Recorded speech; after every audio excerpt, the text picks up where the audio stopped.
Good morning. Good morning. Good morning. How are you, mommy? I'm okay. You okay? Yes, just okay.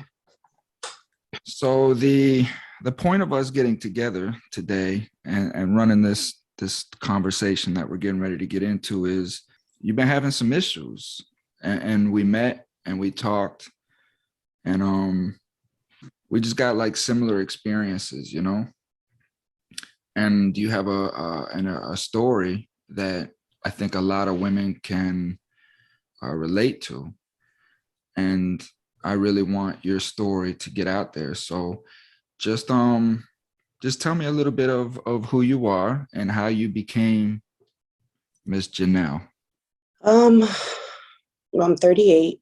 I was born in California. Uh, when I was 4, my parents sent me to Chicago to, I believe, to live with my grandmother at first. Um, and then from there, I was sent to my mom's parents, I think maybe 5. I don't remember when my parents came back from California. I just know that I did not come with them. Um, I spent most of my time at my grandparents' house until they got there. I honestly don't know when they came back. I was born in 82. I got here like about 86, 87. And so I spent a lot of time at my grandparents' house. I guess I would say all my issues streamed from there. Um, I was sexually assaulted by my grandfather. Never really said anything. Just, I was a kid. I was afraid. From there, high school, grammar school, I was still at my grandparents. I think freshman year, I ended up going to Taft High School because I didn't want to go to school with any of my brothers. I wanted to do basically my own thing without any supervision. So I went and got accepted into a school that was closer to my mom's job. So she would drop me off at school. And of course, me being the teenager that I am, I would walk in the front door and walk straight out the back.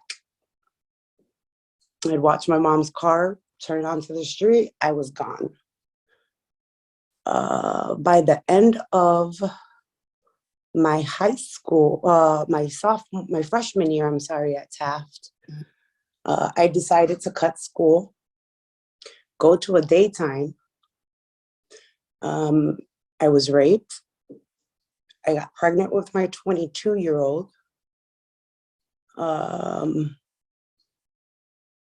And then from there, I think I met my 17 and my son, 7-year-old's dad. And I was with him since up until recent. So I guess my life has always been chaotic for as long as I can remember. I mean, for the most part, I think I had parents who loved me. But I'm a daddy's girl, so my dad is my go-to guy for everything. So telling my dad about everything that was going on, my biggest fear was my dad kill somebody and I wouldn't have my dad anymore. So I kept my mouth shut for a long time. When my daughter was 5, he would pressure me into asking me, where's the father? Where's the father? and I just couldn't take it no more. So I blurted out, I was raped. I don't know where he's at. So the first thing he tells me, sweetheart, why didn't you tell me? Because I know what you would have done. I know what he's capable of. I know the type of man he is. And my biggest fear was losing my dad. So I just lived my teenage life doing whatever I wanted, whenever I wanted, with no regards or no respect for anybody, because it was always about me.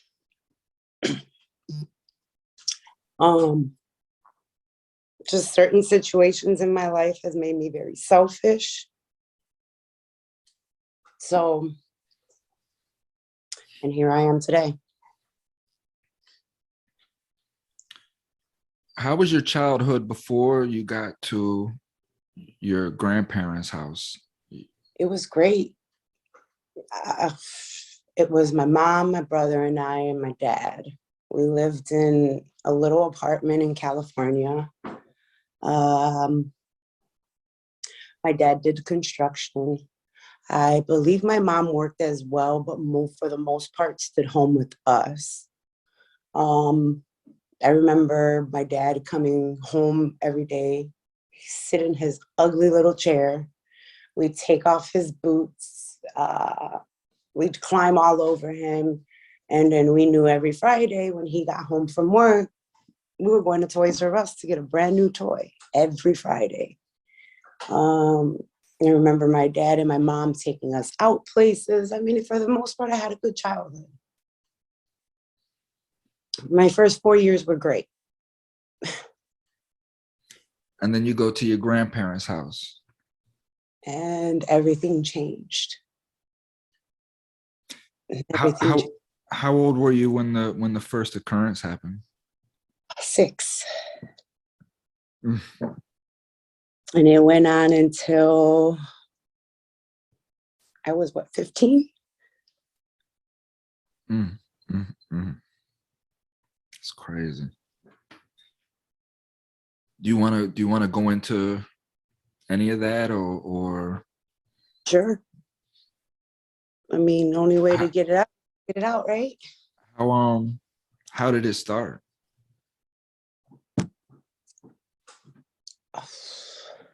It started with him giving me everything and anything I wanted, no matter the cost. How old was he? My grandfather? Shit, old. I mean, he was old, like old. When he passed, maybe, I don't know, 80 something, closer to 90. At that time? At that time, I don't remember. Well, that's what I'm saying. So yeah, maybe in his 50s, 60s, somewhere around in there. Probably. So yeah, so he started giving you everything and just buttering you up, right? Basically. And then one day he decided to touch me. And I didn't know what the hell was going on at first. I didn't know what to think. So, and it was more so you can't tell your parents because you'll get into a lot of trouble. I get into a lot of trouble because what I was doing was wrong. I'm 6, 7 years old. How am I not supposed to believe that coming from 60, 70-year-old man? A trusted family member, yeah. So, and then it just happened every day until I hit about 15. And then I was, 14, 15. And basically it stopped after my daughter was born. That's the best guesstimate I can give you. Because at that point I kind of knew that it was wrong. So I didn't have to come home. I can spend a lot of nights out running the streets, doing God knows what. And that was my escape. going out, not coming home, not having to deal with it, coming in the house when he wasn't there, leaving when he would get there. So at, by the time 16 came, it stopped because I was never around to let it happen. That was my escape. High school was my escape. Sports was my escape. Drinking, smoking, that was my escape. Yeah. So how far did it go? How far did the abuse go? Let's just say that man was my first everything. If I can just keep it that way.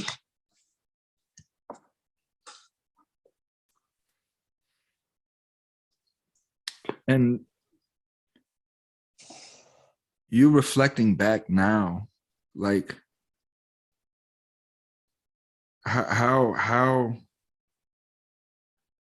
did that change your life? Like, what kind of person did that turn you into? What kind of insecurities, how were you thinking at that time,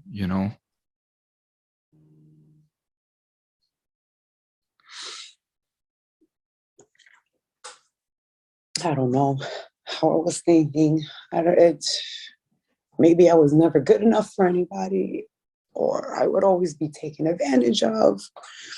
Definitely made me feel like I'm not worthy of love or being respected.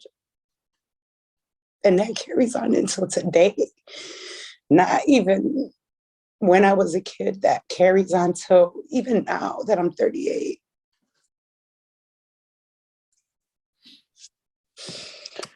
Because I think that basically opened the doors to the type of relationships I would be in, or the type of people I would put in my path. But I know I was angry. I know I was bitter. And sometimes I still feel that way. I'm still angry. Imagine, mama. So you're 15 now, and so you mentioned that you went to an open house. Is that what you said? What do you mean? When you said that you had left the school and Oh, a daytime. So basically, a day daytime. is a little party that kids get together and go to. Of course, parents are at work, so you have a whole house. Oh, okay. I know that very well then. So I went to one of those. Um, Funny thing is that going to that daytime, going there, I was afraid because not only did I cut school, but I have to run through my mom's work parking lot to get there. People know me. My mom had pictures of me. So my biggest fear was somebody seeing me, telling my mom. So when we finally left, I was with a friend Romeo, Giovanni, Brandon, and Brad. I didn't decide. I forgot my book bag with all of my books. So I went back and I told them I would meet them at the train station. Do not jump on the train without me. Well, I never made it to that train because that was the day that I got hurt. I remember going home. I remember getting home about 9 o'clock at night. And I knew I was in trouble because I never got home that late. So on top of being raped that day, I got home and got my ass kicked for being late home. I'll remember that day like the back of my hand. And my parents were so upset that I got home late that I just locked myself in my room and cried. You never even got to tell them. Never even got to tell them, not until my daughter was 5. And my dad kept pressuring me about where her dad was and who he was. And I just couldn't take it no more. So I told him and I blurted it out. I was disrespectful about it. I jumped out my dad's car and they didn't see me for 2 weeks. And how were those 2 weeks for you? Terrifying. I felt lonely. I felt like I had no one to talk to. So I drank a lot.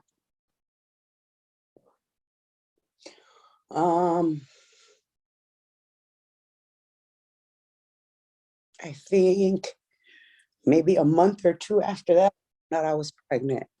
I was shattered. That shattered me. The whole going home, the whole not being able to explain why I was late. But every action causes a reaction. So I felt like it was my fault.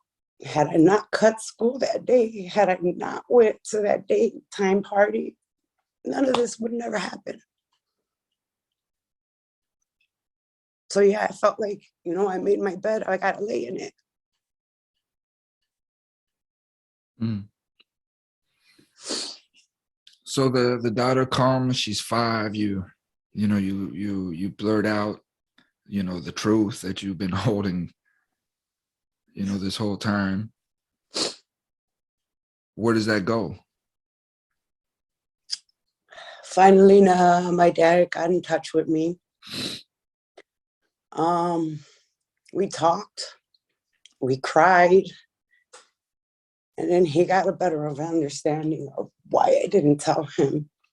And his exact words were, "Sweetheart, you're right. I would have murdered him.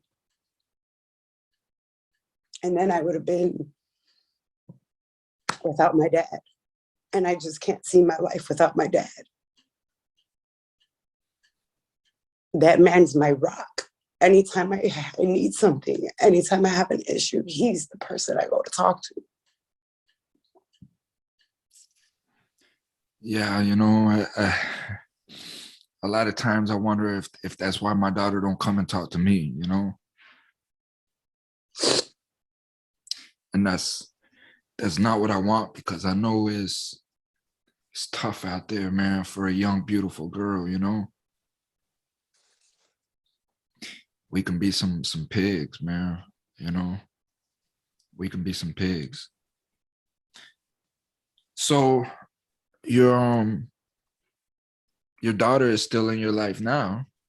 That's my baby. And does she know the truth? Yes. I had to tell her, because telling her a lie and then her finding out, or her even going to reach out to him and it happens to her, that's on me. So yeah, I told her. Maybe it wasn't the right thing to tell her. But the truth is never wrong. But I feel like had I told her he was dead or whatever I felt like telling her just to make her stop asking.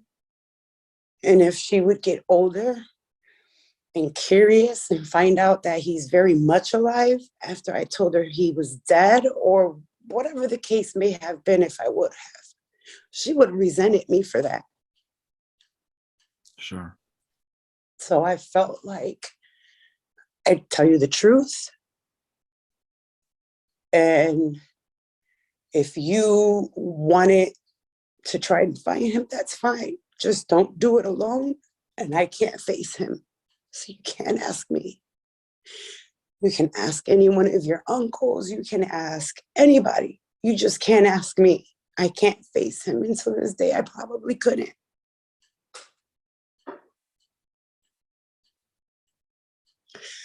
And I feel like if I ever crossed his path, all that anger would just come rushing back in an instant. anger that I've never let go. Mm-hmm.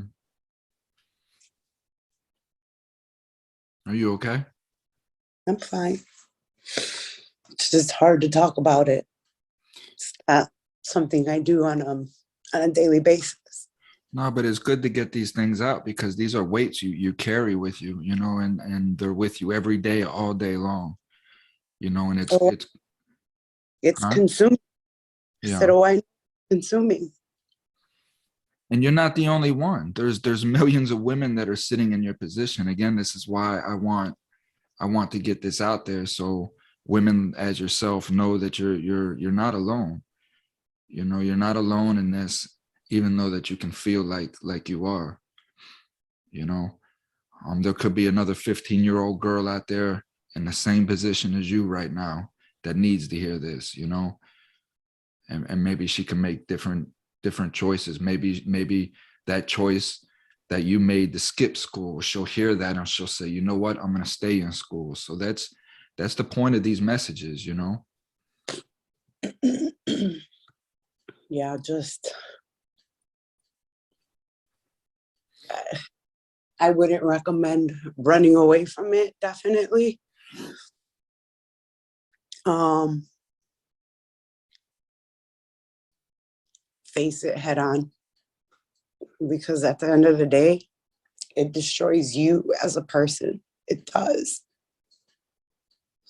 It destroys the person that you could have been had you dealt with it then. My outcomes could have been way different had I dealt with it. Who knows? But I'll never know that. And that's why people like your grandfather are murderers and they need to be charged with some sort of murder, because essentially that's what he's doing, is he's killing a human being. He's altering their life, you know, in such a fashion that it affects them for the rest of their lives, whether they know it or not, you know.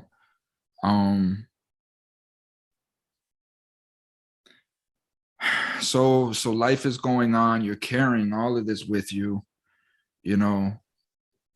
You're just probably meeting what kind of relationships are you getting in? Are you just getting in relationships based upon anybody that just gives you attention? No, um, not at all. I I couldn't even tell you. Um, my son's dad is basically the first and only toxic relationship I've ever been in. But I spent 11, 12 years with this guy, maybe even more. How did you meet him? I met him when I was 16, but my oldest daughter was maybe 2 at the time. Hmm. And honestly, as a teenager, I couldn't stand him. Um, I, I couldn't stand him. I want to say 7, 8 years later, it was different. We were older. Um, he wasn't the same obnoxious teenager that I met. Well, at least I didn't think so. Um,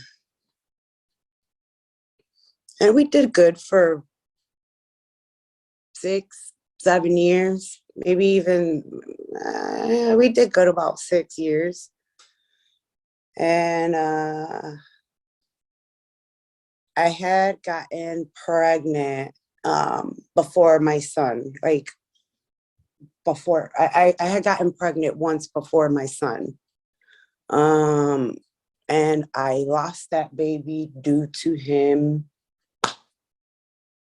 beating the shit out of me. We both got drunk. Uh, Things were said. And one of my biggest things is when I'm angry, I would say hurtful shit to him. Hurt Shit people hurt people. thing. And one thing led to another. And well, I was being rushed to the hospital after that.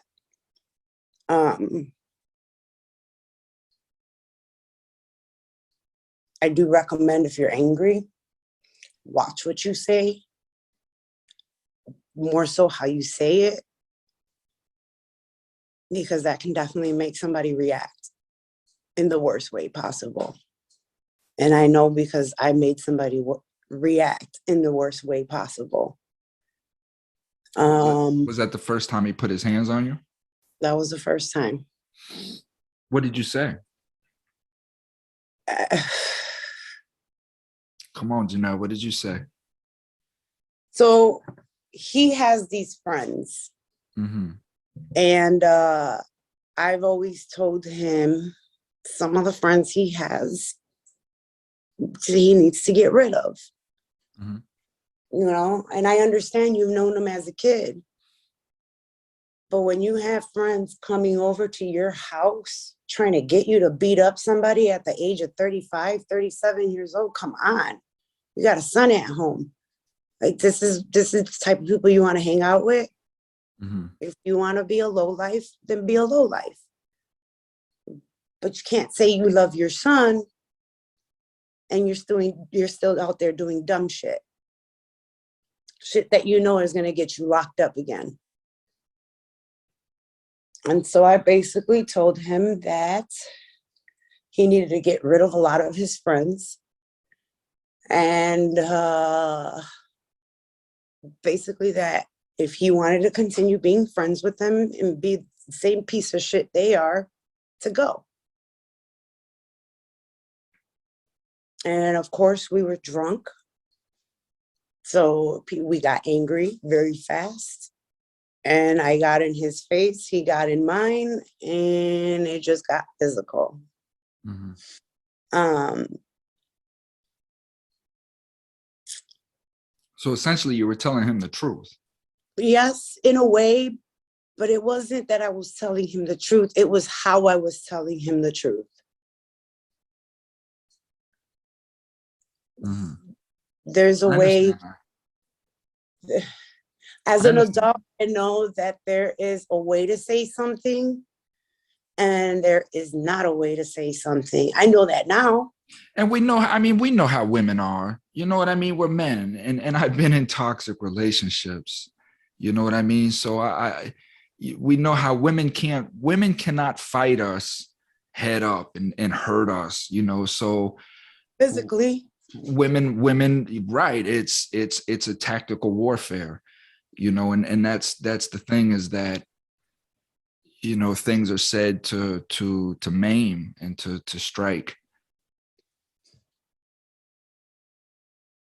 And you're a person who has been dealing with a lot of pain her whole life, you know, so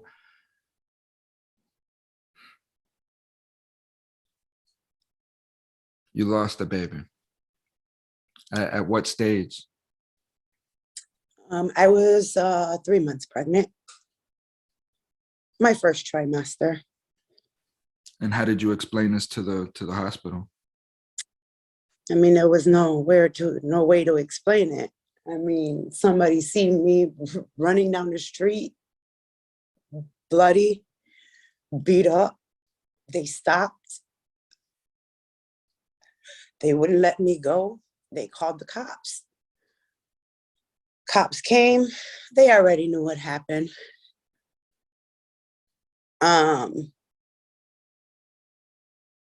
That's when I found out I was pregnant. Oh, you didn't even know you were pregnant? I did not know I was pregnant. Yeah, maybe if I would have known, I'd have kept my mouth shut. But I didn't know. You were just hormonal and didn't even know it. So that took a lot out of me. I felt like had I kept my mouth shut, I'd still have my baby. And that's reality. and it didn't. So after all of this happened, you stayed with the guy. Yep. For another, geez, a long time.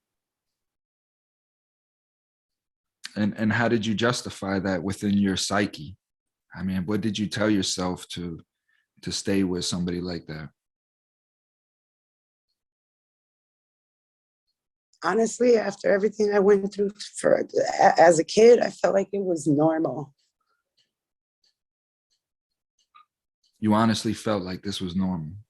Felt like it was normal. Like, I've been mistreated since I was a kid. This is my life.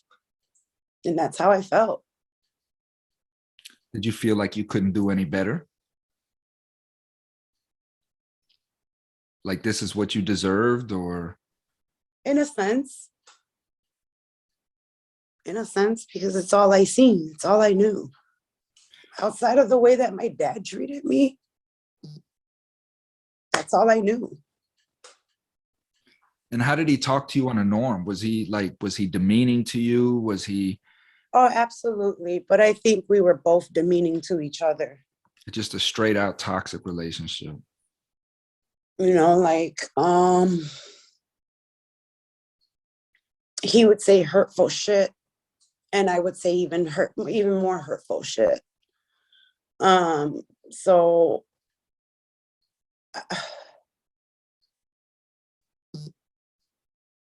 I'm not gonna say I was perfect, because I was far from that. Mm-hmm. And most times I just let my anger get the best of me. Mm-hmm. Which allowed me to say mean shit or hurtful shit. Inciting. Mm-hmm.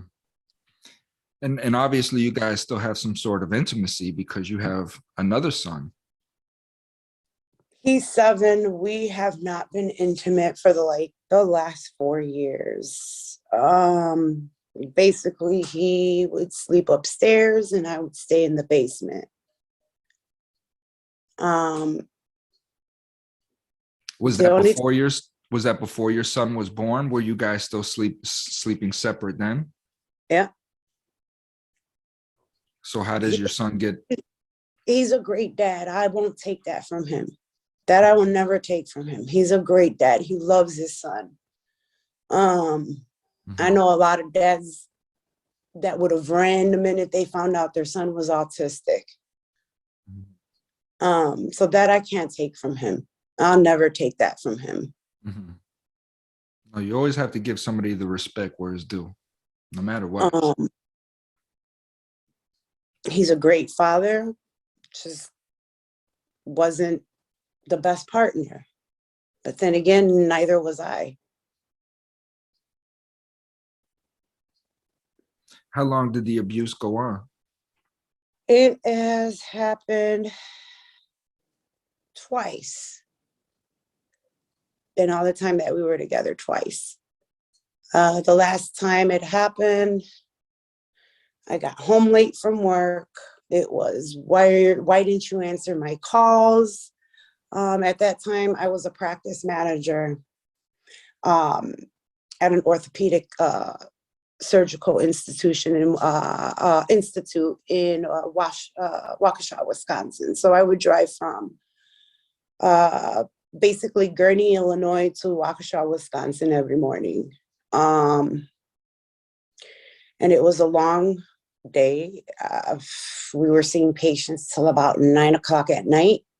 I got home late and instantly he got in my face. Oh, where were you? Why don't you answer my calls? You're probably messing around with one of those doctors. It was just like, and I kind of like brushed him off. Basically tell them, whatever, I ain't got time to hear this. I turned my back on him, and next thing I know, I was getting my face pushed into the hardwood floor. He took my phone. He had his phone. He called the cops on me. I was then locked up.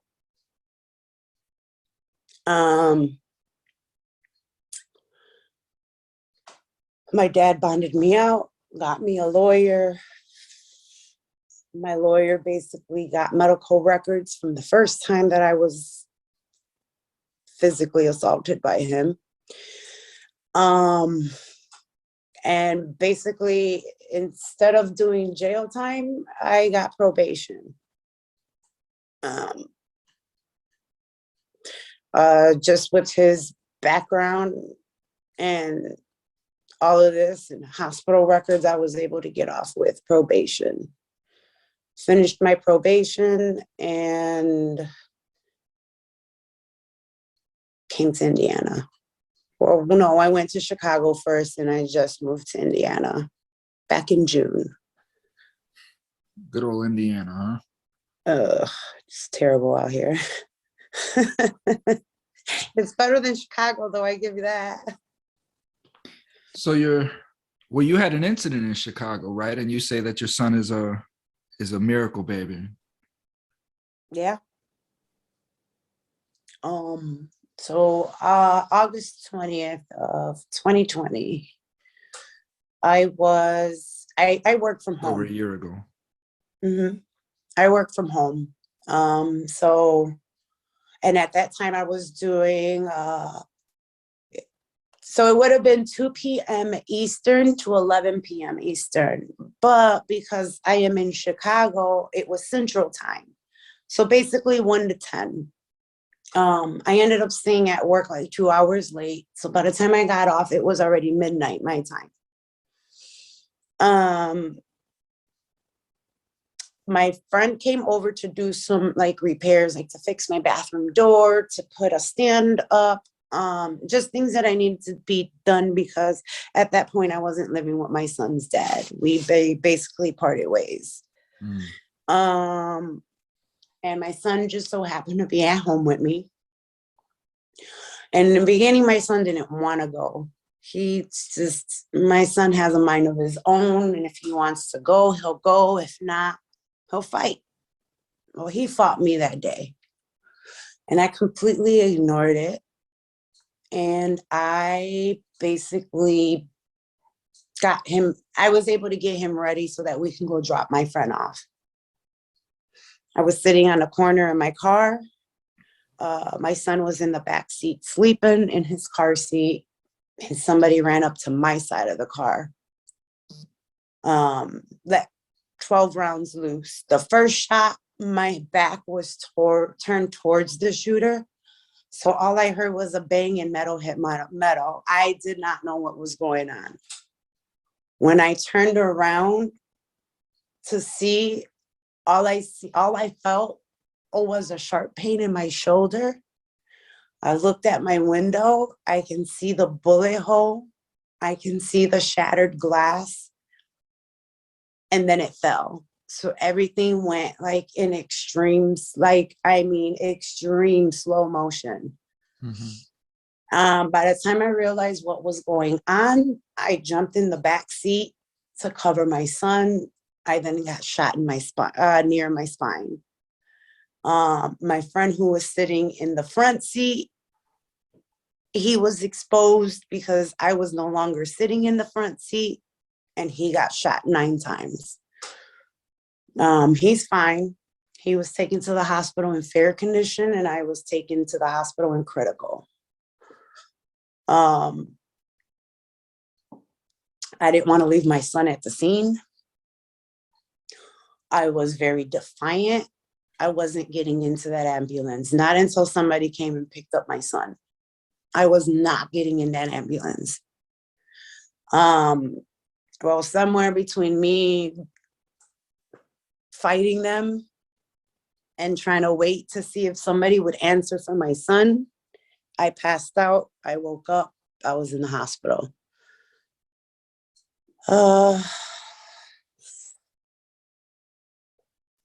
At that point, they had called, my daughter, they got a hold of my daughter. My daughter came and picked up my son. 4 a.m. He's still at the crime scene. in the back seat of the police car.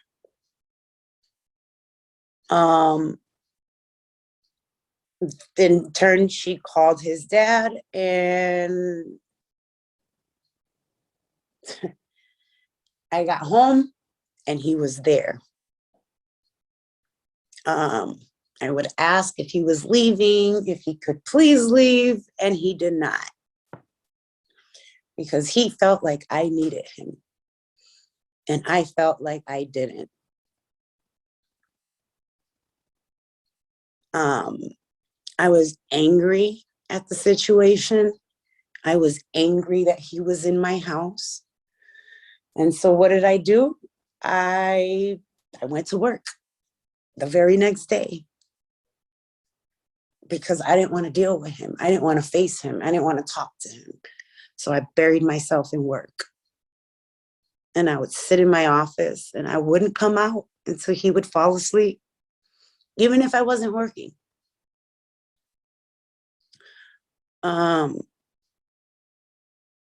But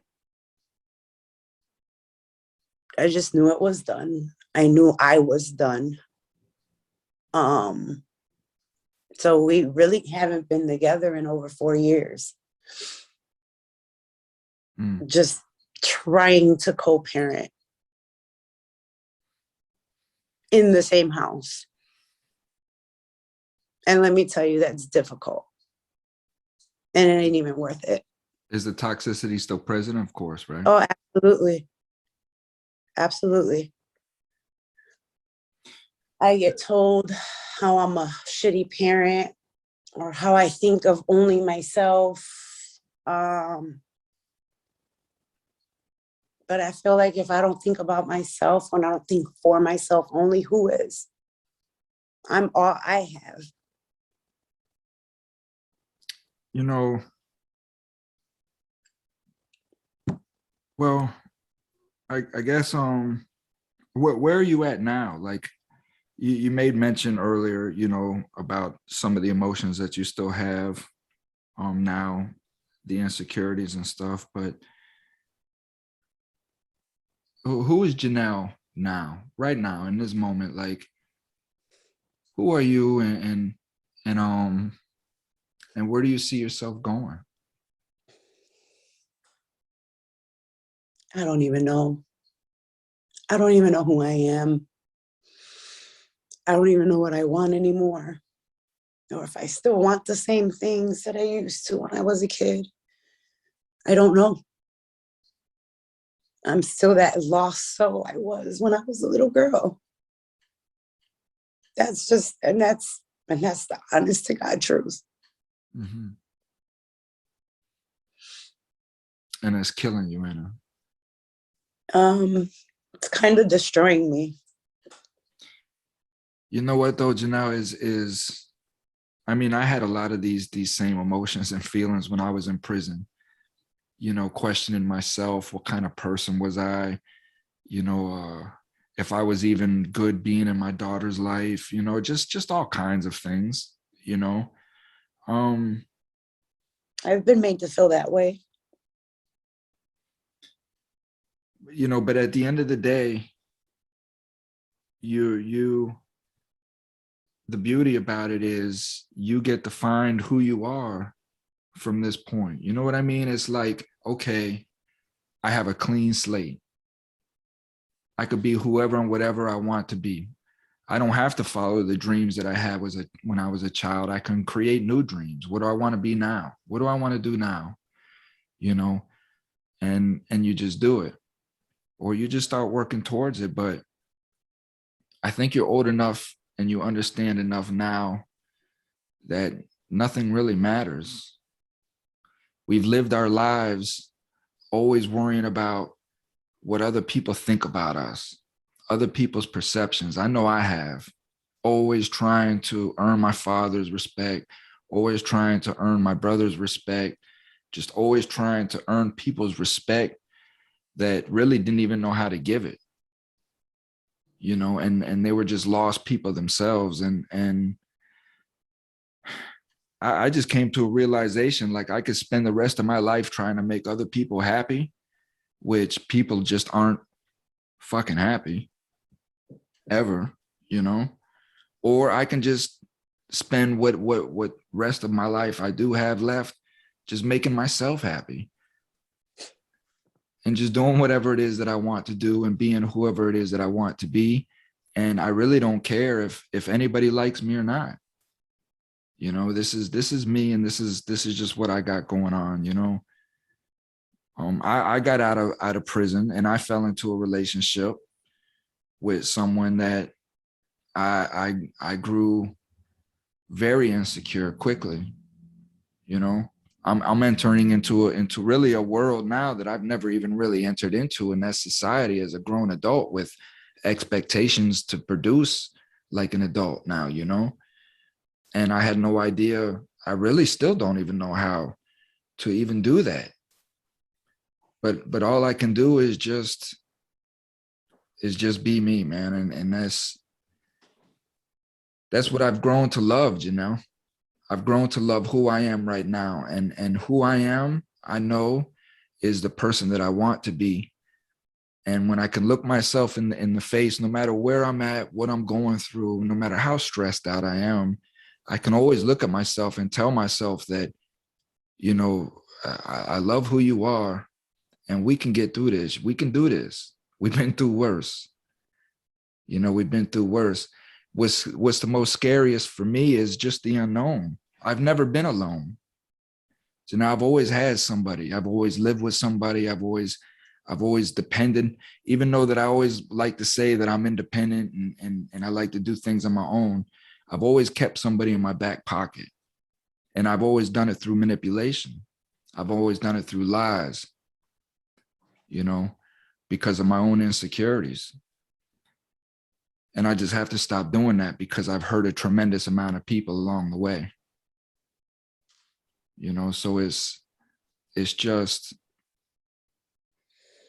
taking my experiences for what they were and understanding that I was around a lot of toxic people, a lot of sick people at times, and just knowing that all of that gumbo is who sits in front of you now. So it's just, none of it matters. You know, none of it matters. I've told you, we've talked, you know, you're a beautiful woman, you're intelligent, you're articulate, you know, you just, Lost. no, you're not lost. You're right here in front of me. You're not lost. Lost. I just, you know, You're right here in front of me. I'm looking at you. You're not lost. I just feel lost.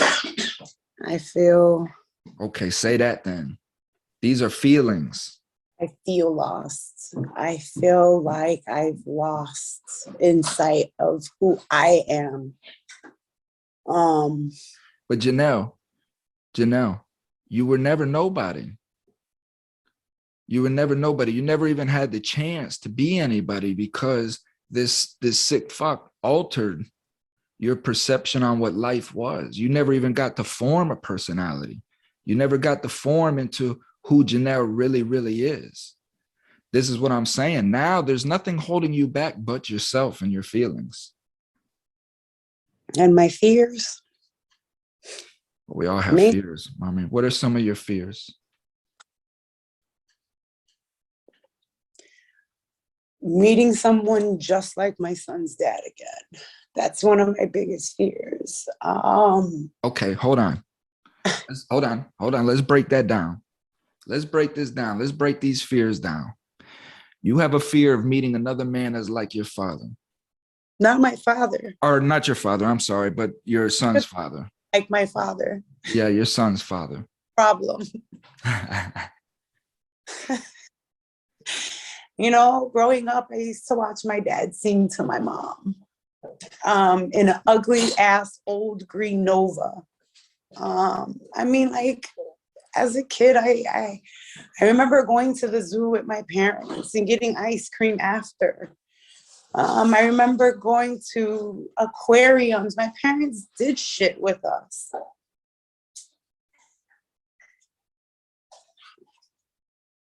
How would your father, how do you think your father approached your mother? Do you know the story of how they met? I do not. I know they met in high school. My dad was not the best person in the world, you know. My mom was, she lived a sheltered life. Parents were Christian, Pentecostal at that. Long skirts, no makeup, hid the TV from the pastor. Like I remember all of this. I remember the pastor coming and we having to put the sheet over the TV so they wouldn't see the TV. But like my childhood, like my before, oh, even after everything with my granddad, with my grandfather, I still remember having good memories with my parents. I still remember going out. I still remember my dad singing to my mom. Just even the smallest little memories, like in that green Nova, in the behind the driver's side seat, there was a big hole in the ground.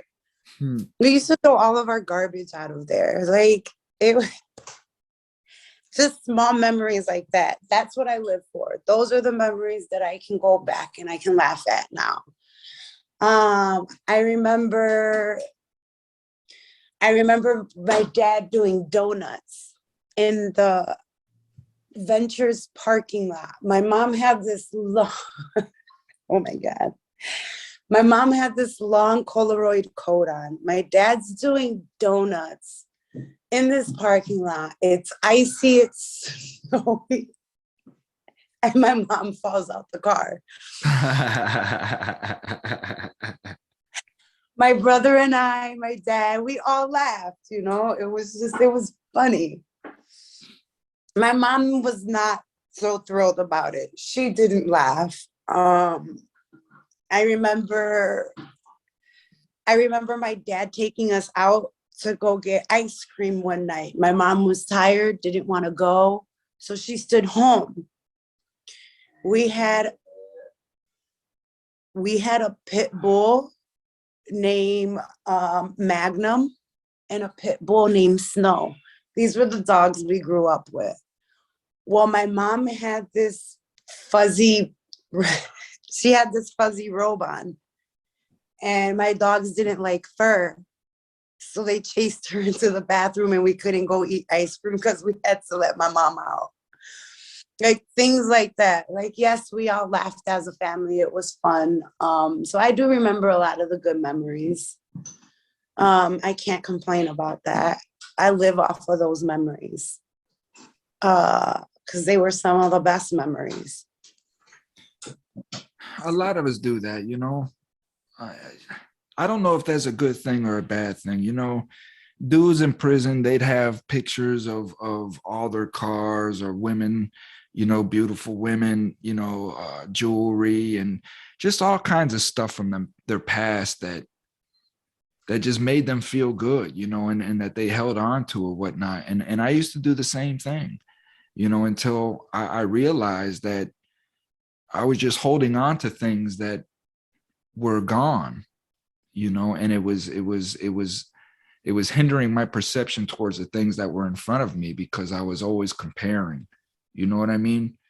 Instead of just letting things be and kind of like analyzing what's in front of me versus comparing it to the past, if that's, you know, that makes sense. A lot of us hold on to the past, you know, but how do you think your dad would approach a woman? How do you think he would, you know, how do you think he would court a woman?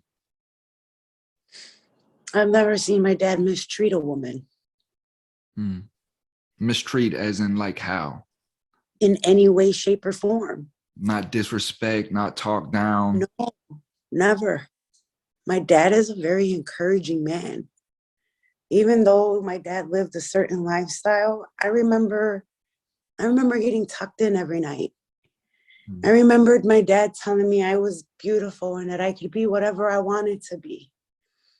I remember him rubbing his hands through my mom's hair and telling her how beautiful she was. And, you know, like, had I chosen a man like my dad, I wouldn't be in the situation I am in today. Mm-hmm. But I didn't. And I that's guess okay. somebody more like my grandfather. And that's okay. You know, Janelle, it's okay because your image of men, you know, throughout your life wasn't the best, you know, other than your father. You know, it's just all of this is okay because again, it's just who you are now, and it gives you the opportunity again, like I say, to just create your own dreams and your own memories from this point on. There's nothing to feel bad about. There's nothing to feel sorry about. There's nothing to really regret. You know, you are who you are. You can go out when you get off this discussion, like you can go and change your life to be whatever it is that you want to be. You know, the fear of meeting another man. Well, the only thing that I can say is take your time. I Just take your time, Janelle. You don't need I a don't, man. Janelle, don't know Janelle, if I Janelle, want to be with somebody. this is the I point. You don't need men. I You don't don't need a want. man. I don't No. feel like they're the root of all my problems. That's how I feel. I feel like I allow them to be the root of all my problems. And at this point, at 38, I'm done. I'm just done. I'm over it. And I feel like through all of this, I've become even more selfish. Mm-hmm. Um, just because I feel like people have made me that way. That there is no other way but to be self-centered and all about myself Well, and I mean, only and protect my feelings and protect my heart from anything else ever happening like this. So yeah, I kind of feel like I'm probably going to close myself off to a lot of people. Maybe I shouldn't, not sure, but I need to get a sense of myself before I can even think about anybody else. no, amen.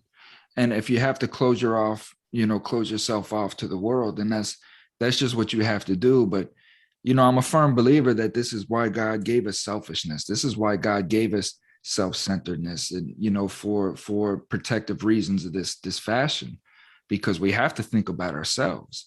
But you know, everything is in moderation. He didn't give it to us to rule the world with and use it in an abusive manner, but he gave it to us for us to have the ability to think about our own well-being. You know what I mean? And what's best for us. And you have made bad choices, you know, in relationships and of all kinds, and they've led into a chaotic life. So there's no question, Janelle, that you have to take a step back and be like, what am I doing to attract these type of people around me? You know what I mean? And until you can figure that out, you know, until you can figure that out, I don't know, maybe you give off some sort of desperation. Maybe you give off some sort of vibe that toxic men, narcissistic men know that they can just feed off of you. You know, these are issues that is way beyond, you know, my educational level. That's, you know, but it's just knowing the positions that I've been in life. You know what I mean? And some of the despair that I've been in. And a lot of your emotions were my emotions, are my emotions. You know, I still deal with a lot of these insecurities and such. You know, but at the end of the day, it's just knowing I know enough about myself to know that I can get myself through any position. It's just how willing am I to try, you know, and not allowing myself to sit around and make excuses for myself. You know, it's just knowing that I just got to get the shit done, you know, and knowing that I can do it. Janelle, as we sit right here, man, there's not no doubt in my mind that I can put myself up on stage with the president and have a debate with him and carry myself confidently through that debate. That's how much confidence I have in myself. That's how much love I have in, for myself. And that's how much passion that I have in what it is that I'm doing, that I fear no man because I walk in the truth. I know the truth. The truth has set me free, and this is why I choose not to lie anymore, because it's just not worth it. I won't lie to myself nor to any other person, because it's just like you said earlier, about lies and altering people's perceptions. You just can't do it. When you were talking about your daughter and telling the truth about, how she was conceived, you I can't. People I have didn't. a right to their own realities and to know what the truth is so they can make their own decisions. You weren't wrong in doing that. You're I completely felt right. wrong for that. But asking my daughter now, how would you have felt Mhm. had I lied to you? Had I told you your dad was dead and you found out he was very, very much alive? I would have hated you Mhm. because at least I gave her the opportunity to make that choice whether she wants to reach out to this man or not. And she tried. She tried. And he basically shunned her, blocked her from all social media. And that day she was like, Mom, you're right. I don't need him. Mhm. And I know she was hurt by it. I know she was. Why? Because at that point, I felt extremely selfish because my kid would never have what I had, a mom and a dad growing up. That hurt me to know that my kids would never experience a mom and a dad in one house. That's how I feel about my daughter too. I Uh, left my daughter when she was 6 months old. yeah, I felt selfish about that. Even my kids call my dad Papi because that was their dad. And that's all that matters. So I mean, at least I was able to give them that as a father figure. Because it's all I had to offer them. So where are you at now? What's going on with you? You're away from your son's father. I am at my mother's house. Okay. And do you still have contact with your son's father?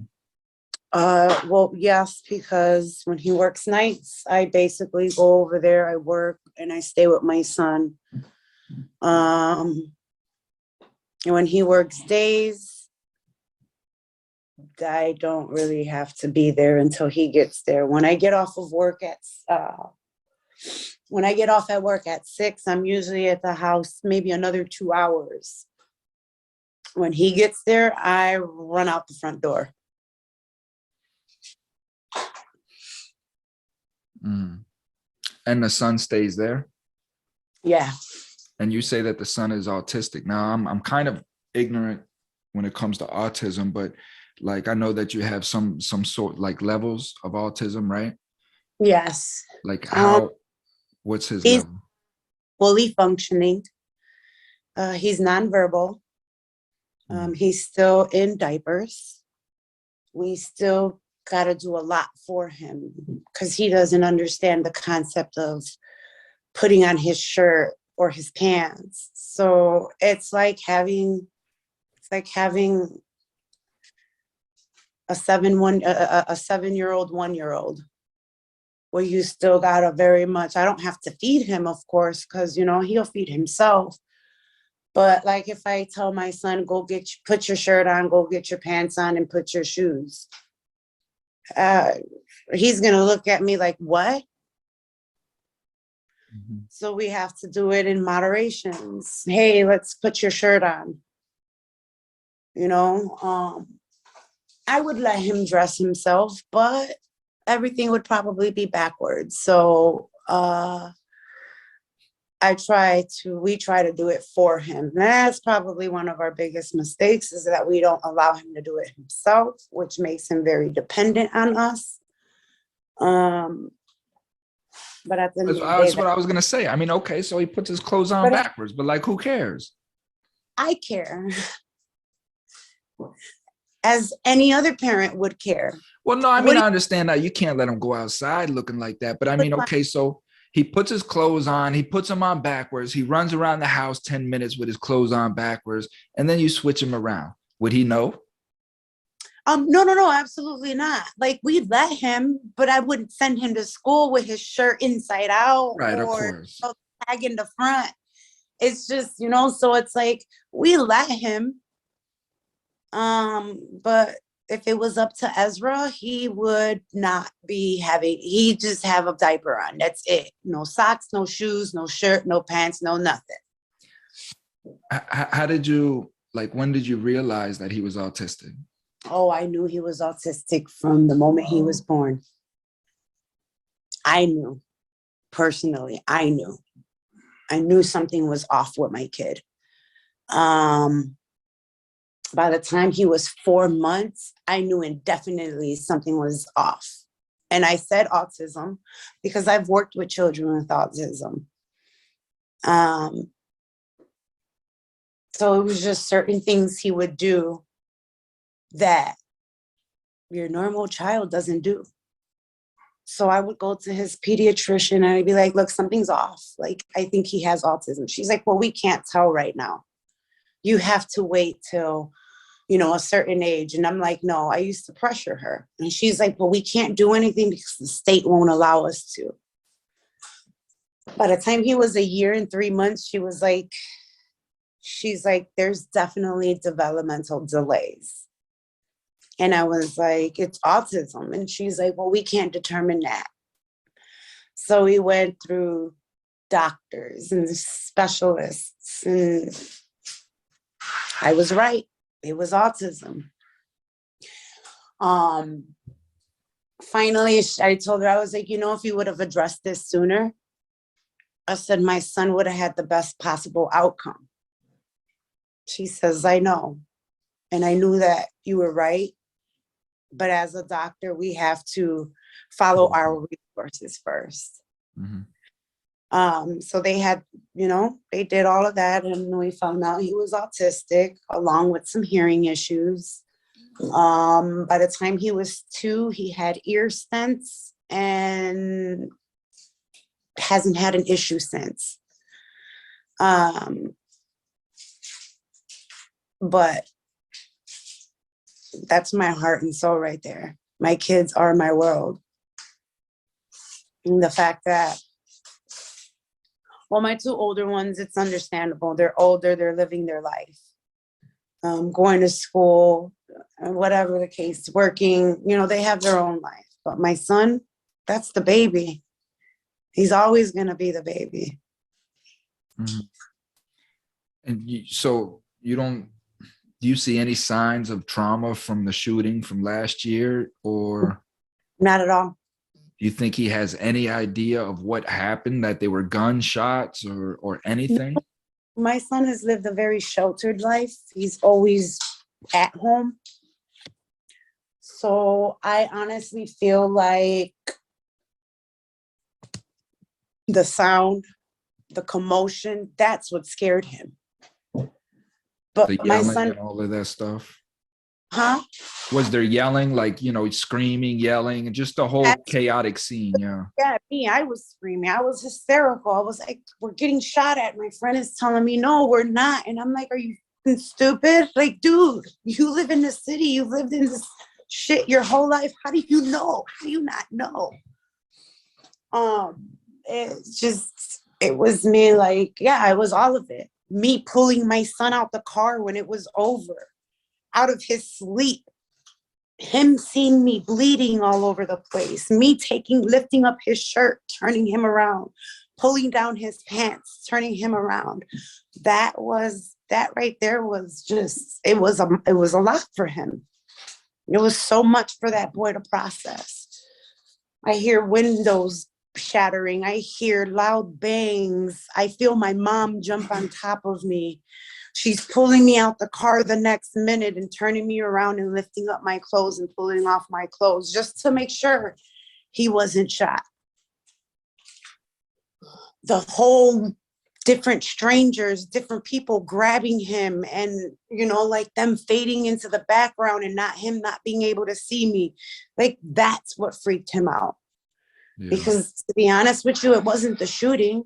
It wasn't the fact that he knew what was going on, because he's never been in a situation like this. It was the uncertainty, right? Yeah. Yeah, it was like the more so what the hell's going on and why is it happening so fast? So I can't really say that he's affected by it. Mm-hmm.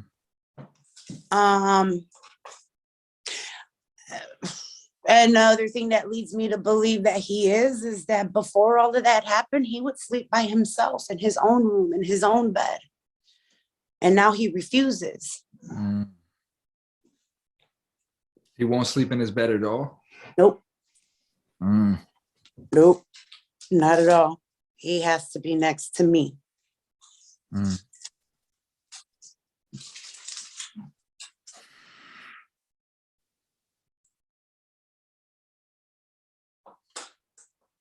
What are we gonna do, huh? So, like, no news on who the shooter was. Why were they shooting in the car? Why were you attacked that day? Who were they trying to shoot? I have 1,000,001 different reasons, or I have 1,000,001 different theories. All of them make sense to me, but none of them give me any clarity.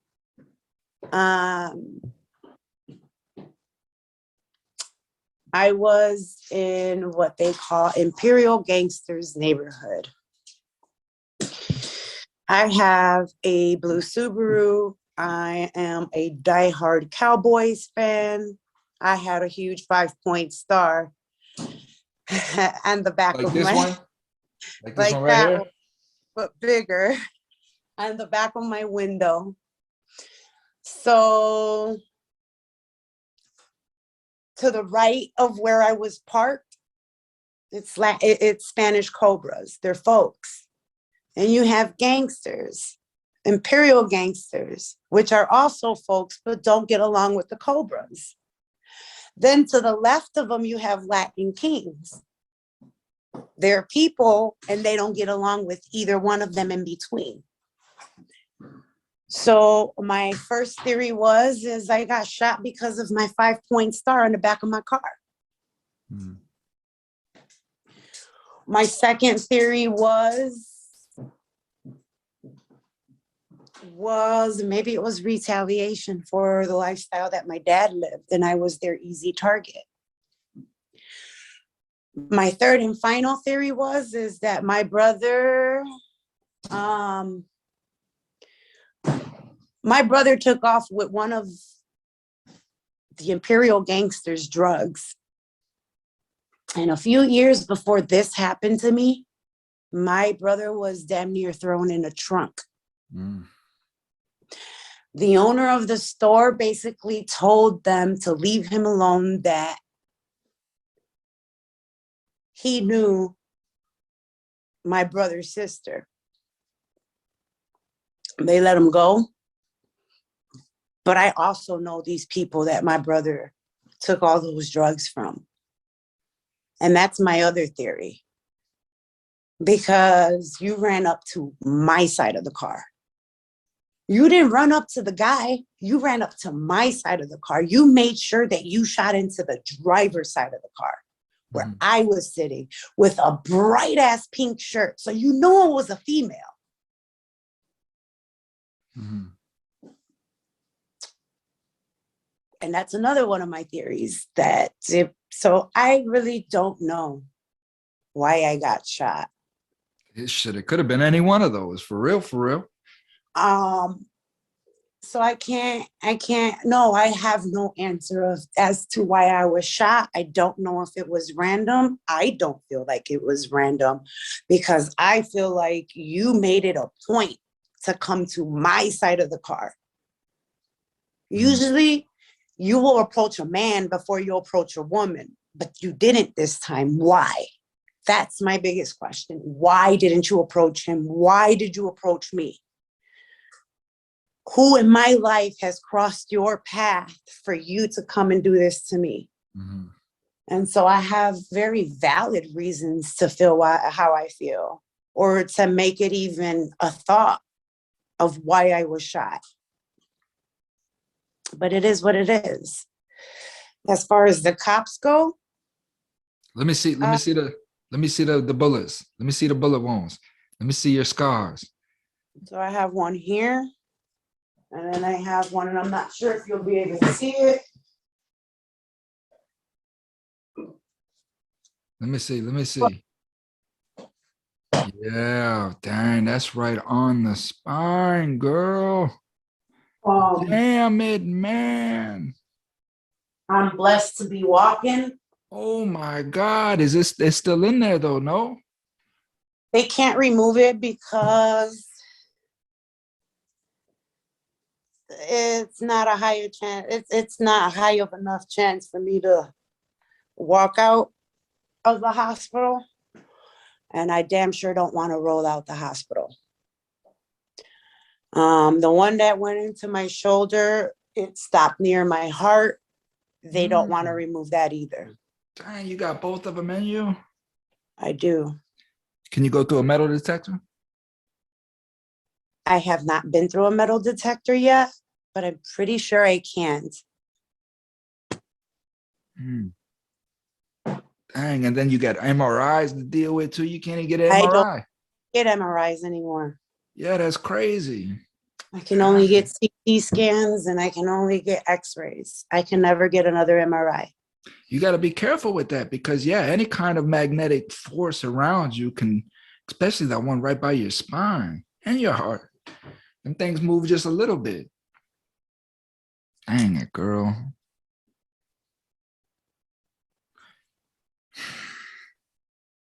What are you going to do for the rest of the day? I'm gonna go have lunch and go pick up my son. So when you go over and you have contact with this dude, like how do you approach the subject? How does that go? You know what? At this point, I am a very quiet person. That's it. Like, he talks to me, he's fucking degrading, very belittling, and I just nod and you're right. Uh-huh. And that shit just bothers him. The fact that I agree with the fact that he's right. And I always tell him, you're right, you're absolutely right. And I just kind of like nod my head and keep it moving. But you don't believe it. You don't believe any of this stuff. No, like I don't listen to shit he says anymore. I'm at the point where it's just, I hear him, but I'm not listening to him. Because I can hear anybody. But am I listening is a whole new, that's a whole new ball game. I hear you, but I'm not fucking listening. I'm done. I'm done trying to hear your side. I'm done trying to justify your actions. I'm done. Good for you. Well, I thank you for coming on and sharing your story, Janelle. It's an important story. And I'm just, I'm sorry that you and so many other women go through what you go through. I mean, I've been part of many toxic relationships. I've hurt people. I continue to hurt people at times, so I understand emotions, but like you said, some relevant things, and that's, you have to be able to check yourself, when you're angry and you know that your intent is to be malicious or to cause harm. even if the other person is doing the same. My Somebody, best advice for that is walk away and come back to it later with a clear mind. Because if you don't, you'll let your anger get the best of you. Mhm. Walk away and deal with it later. Come back with a fresh head, clear mind, because you don't want to you don't want to deal with it in anger because you will say hurtful shit. Yeah, you mean it at the moment. But when you sit back and you reflect and you think about everything you're saying to this person, you're gonna sit there and say, like, damn, I shouldn't have said it that way. It's not that I shouldn't have said it. It's just it's the way I said it. Mhm. Um, so yeah. Um, that's what that is. One more question, Mama. If you could go back to any point in your life, just any point, which point would you go back to and what would you tell that person?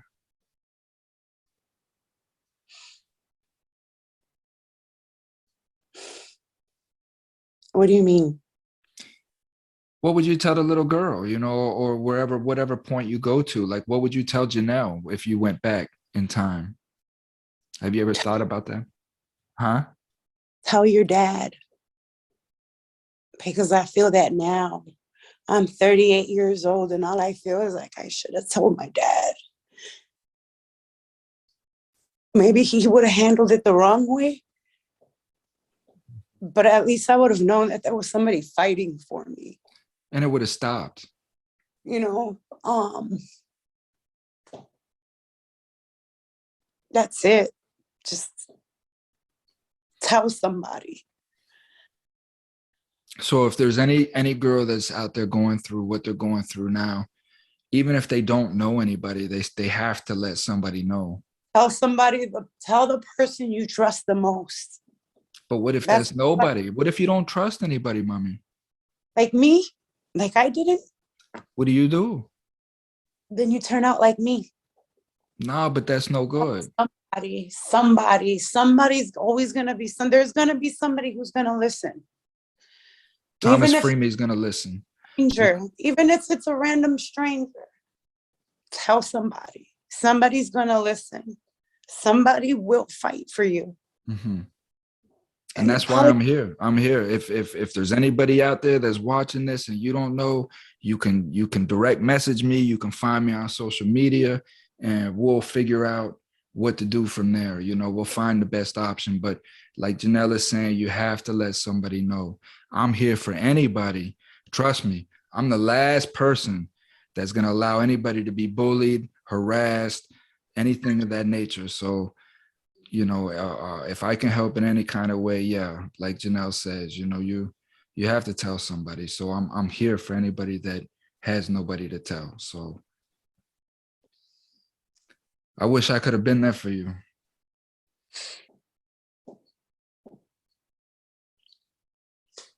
it is what it is. No, but it And is what it is, and it is what it is moving forward. yeah, we all go through our shit. I mean, nobody is a perfect person. Everybody has a story. Everybody, it may not be our story, but everybody has their own story. That's what defines us. This is why I say that we're perfect. We're perfect people. We're perfect in our uniqueness, because there is not one other person on the face of this planet that is like Thomas Freeman, and there's not one other person on the face of the planet that is like Janelle. There's nobody. You're creating whatever it is that you want to create for whoever it is that you want to be. It's just, can we stop letting other people influence who we are and what we want to do because they tell us that we can't, or we're too ugly to, or we're not smart enough to, or we were trash, and just whatever people say to keep us down. It's just overcoming that, and then overcoming these fears of failure, of people laughing at us when we do fail because we failed our whole life. And it's just overcoming all of that and just not really giving a shit. you know? It's not really even giving a shit. It's just caring for humanity and knowing that what I'm doing is the best that I feel is me trying to be my best self and not caring about anything other than that, because people are just as fucked up as I am. So who the hell are you to sit there and tell me what I'm doing is fucked up? Because I could probably point 10 to you. You know what I mean? Oh, I'm sorry. I thought you were going to pour that out. Like not my coffee. Sorry. I You're thought okay. my stepdad was going to throw away my coffee. That's like. Well, that's it, man. You've been on the Thomas Freeman show, man. How you feel? I feel okay. Does it feel good to talk? It does. It does. It's not I'm here for something. you. Huh? It's not something I'm used to doing. Man, it's okay. It's not something that a lot of, especially ethnic and urban people really are used to doing, you know.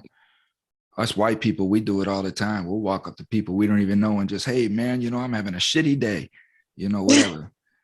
But No, not me. Not me. I'll sit on a bench. I'll sit on a bench and unload on somebody, make them get up off the bench and leave. Come Wait, where back. you going, man? I don't give a shit. Listen, man, I got problems. And if you're in my vicinity, you're going to hear my shit. You sound like a modern Forrest Gump. There you go. That's me all day, boy. Me and Forrest would get along on that fucking park bench for hours, boy. I'm telling you. Be like, man, how did you feel running with them legs like that, though, man? Man, mama told me, I yeah. just ran until I couldn't run no more. And you know me, but what was you thinking? What was you thinking when you were running? That's how I am. I always want to know what a bitch is thinking, man. But I mean, it's good to talk to people. It is. I just have very few people in my life that I can actually open up to. And that's what has to change. I remember one time Steve Harvey told me, not me personally, but he was on one of the shows, right? And I just remember him always saying, it changed the way that I looked at things, because I was always, Janelle, I was always the person, even as a kid in my little cliques or whatnot, I was always the person that people came to talk to. I was always the person that people came to get advice from. I was always the person that people came to vent from, because I would listen and I would show compassion and all of these things. But I never had nobody to do all of that stuff with. And it's like Steve Harvey said, when all of your friends are coming to you and you don't have nobody to go to, then you need to find you some new friends, And that's the thing, is we have to put people around us that are going to lift us up, make us smarter, make us better, versus us just thinking that we belong with the gutter and the trash, and this is just who we surround ourselves with, So yeah, if you don't have that, Jay, you need to find you some new friends, partner. Find you some people, man. Go hang out where squares hang out at. Go hang out with a bunch of white chicks. They'll talk to you all day long.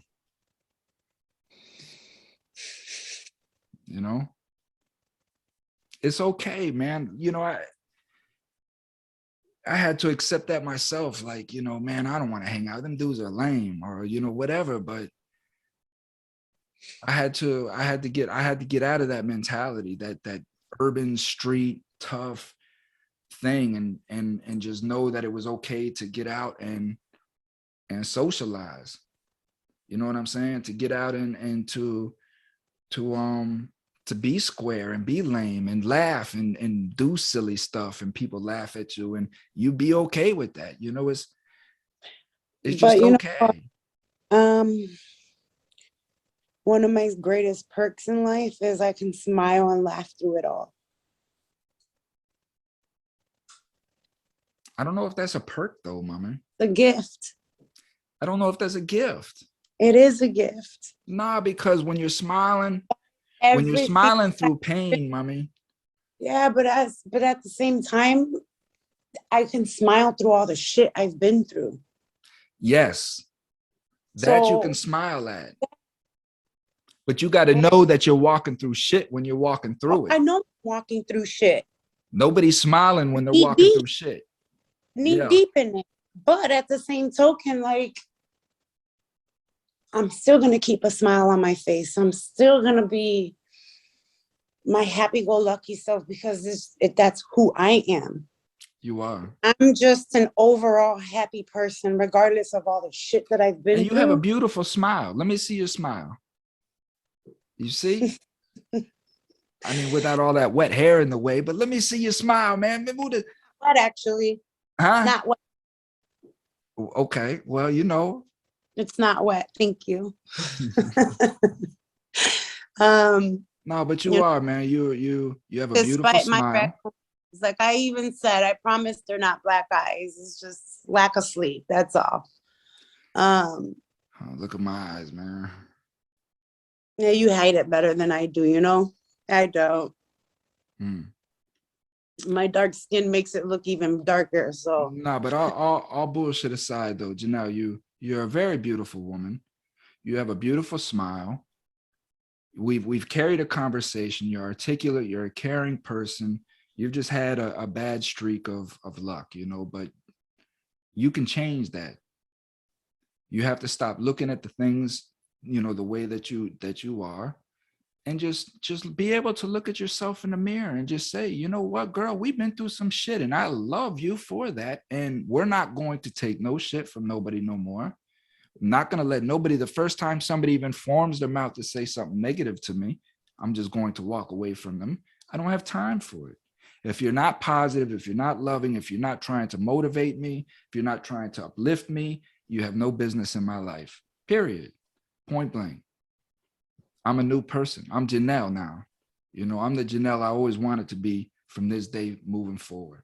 And nobody can take that away from you unless you allow them to, mommy. So just keep that going and just do it. Whatever it is that you want to do, just do it. Just do it, man. I mean, you know, my foundation. I'm YouTube, and like, you know, I'm in front of people just talking about my life. I've never been an open person like that, you know, but I understand. I understand this people need help and they need to hear some of the things that I say. So I just do it, man. And now I don't even think about it. You know, I just did it. I did it mostly all on this right here, on this phone right here. I built my foundation. I built my foundation, started my YouTube, my podcast. I used to sit here and talk to people like this here on my podcast, and they'd be on the phone. I just did it. And if I didn't know how to do it, I would go and I would learn how to do it. And now I have my channel. I got my little microphone and I got you here and we sitting there kicking it. I just did it, man. You know, what are you going to do? I got tired of feeling sorry for myself and making excuses and lying to myself, you know?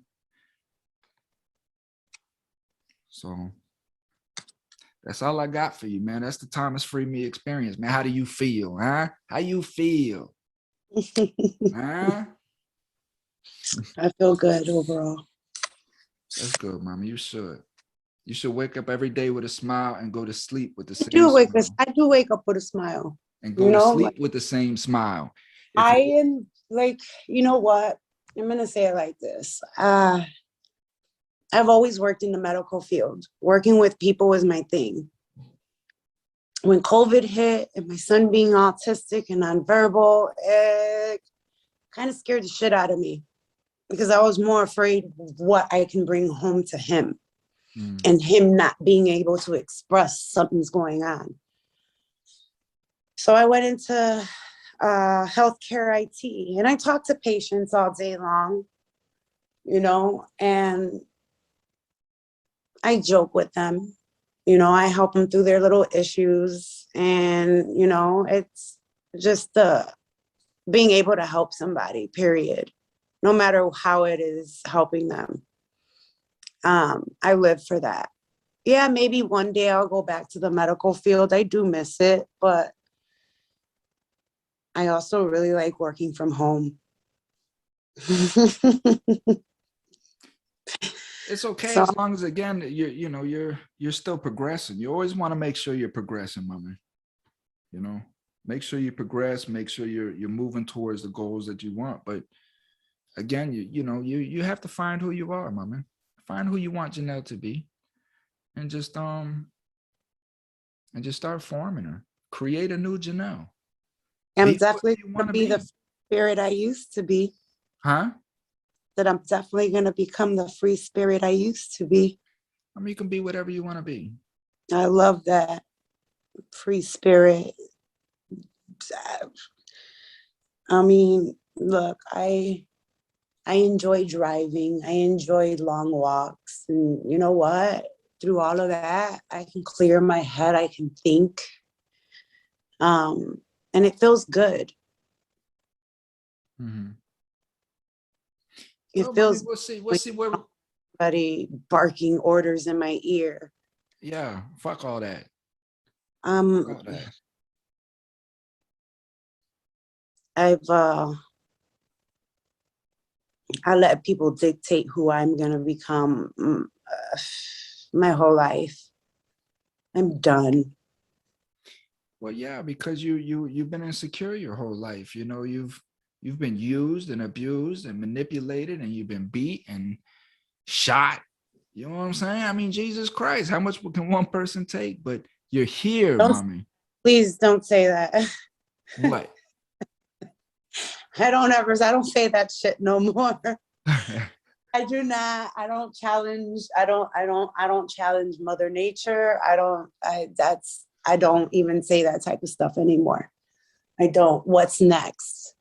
No, Or no, who what's next? What's next? What's next is that love. What's that next right is there, positivity. that I try to steer away from. Only because when I ask those type of questions, or I question God, or why I'm going through all of this, or what is the reason why was I chosen to go through this? Because everybody goes through something for a reason. I just haven't been shown why. I don't know why. I don't know what God has in store for me. I don't know who I'm going to be talking to next year, a year from now, 10 years from now. I don't know that. I don't know who God has in store to put in my path where I can help them. I just don't know that yet. Well, my only advice to that would be to not even get involved with anybody or anything until you know who Janelle is. And And I don't think God is going to let nobody cross my path until that time comes. oh, there's going to be many of them. Maybe, I You know, mean, I can't speak for God, I but mean, like in general, I don't know if there's some little girl that is going to need my help and he's just preparing me for it could be, mommy. that day. I don't know. It And could that's be. how I'm going to look at it. And we have no idea where this video is going to go, who's going to see this video, who's going to reach out, respond. We don't know none of these things, but we do. Listen, we do what we do in order to make those things happen. This is all my point. You coming on the show, you opening yourself up, you open doorways and create opportunities, whether you know it or not, And this is the thing, is every moment that we're outside, every moment that we're breathing and doing things, we're creating opportunities, whether we know it or not. It's just how we look at them and how we view ourselves and all of that. So just like I say, mommy, keep your head up. You'll be okay. It's gonna take time. It's gonna take effort. When I would sit there and I would think about 10 things bad about myself, or 10 reasons why I couldn't attempt something because I would fail. I would say, okay, I gave myself 10 reasons why this would happen, but now let me give 10 reasons why the alternate will happen. You know what I mean? Let me tell myself 10 reasons why I won't fail. You know what I mean? And such. So the bad is we're always going to doubt ourselves in the beginning, but you have to replace that doubt, mommy. Just when you start feeling bad or thinking bad or talking bad about you, no, I don't talk bad about myself at all. And I don't find it as boastful I find it as just knowing who I am. I back up what I say. I don't say anything outlandish. I don't say that I can go out here and do a windmill dunk on a 12-foot rim. You know what I'm saying? But it's just knowing who you are and what you're capable of doing and have confidence in that. I can do that. You know what I mean? I can create a foundation. I can create a business. I can create a YouTube. I can create all of that. Why can't I? You know? And that's just what it is. So, Janelle, I'm here, man. You know, anytime you want to come back on the show or talk to me personally or anything like that, I'm here for you, you know, to help advise you and guide you the best way that I know how. I mean, I don't know shit, you know, but I figure with, Does anybody though? huh? I said, does anybody though? I would like to think so when it comes to, you know, all we can know is ourselves. You know, it's like I say, like my knowledge is my experience. That's all I know. I stopped thinking that I knew about everybody else's life or everybody else's intentions. I don't know shit outside of myself. I just know my experiences and what I've come across and processed and made choices and such. You know, I have no idea why this person did what they did. If I want to know, I can go ask them, but I'm not going to assume anymore. I'm not going to assume the reason why this person, you know, stole something or whatever is because of what it. I'm not. I don't know. People are capable of doing anything. Facts. I stop with expectations. Now I expect the worst in every situation. I always expect the worst. But hope for the best. Yeah, me too. I don't even hope for the best. I just expect the worst. And whatever happens after that, I know is better than it being the worst, unless the worst happens. And then I was ready for it. So it's just. I mean, yeah, I guess you have a good point. You have a good point. It's just doing it, mommy. You and I, we're so programmed to think negative about ourselves, about life, about everything going on. That's just how we've been programmed our whole life. And it's just reversing that program and putting a new program in, you know? And now I'm at the point that anytime I think bad about myself, I just quickly nip it right in the bud. No. We ain't gonna think like that. You know what I'm saying? It's just almost instantaneous anymore because it's taken years of constantly doing that. You know, well, I want to go get a job, but damn, if I go get a job, they're going to run my background. They're going to, you know, and then I don't have no experience. And these are the first things I think of. And then I tell myself, but how am I going to get experience if I don't go do it? You know what I mean? And just things like that, mommy. So you got it, man. You're a trooper. If nothing else, you're a gangster. You've been shot. I ain't even been shot. You know what I'm saying? I didn't want to. I don't think anybody wants to be shot. I don't know about that, but I know I didn't. I sure the hell, especially with my son in the car. I would have taken it. You did. Had my son not been in the car, I wouldn't have cared as much. It wouldn't have affected me as much. I mean, yes, it would have affected me. I'm not going to lie, but the feeling of putting my son in that predicament when he basically told me no, without saying no, and me taking him out, yeah, I feel like I'm the one to blame that he was in that car that night. It was meant to happen, man. But nothing happened to him, and that's all that matters. That's it. It's just an experience, you know? That he may never even remember. Or he may, you know, and we just deal with those things as they come, man. There's nothing you can do about it.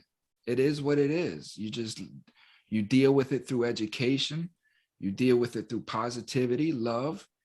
And we all experience traumatic events. Kids are being shot at in the cars every day anymore, you know. It's just processing the trauma not running away from it, not lying about it, just owning for what it is, processing it, trying to get as much understanding about the event as you can.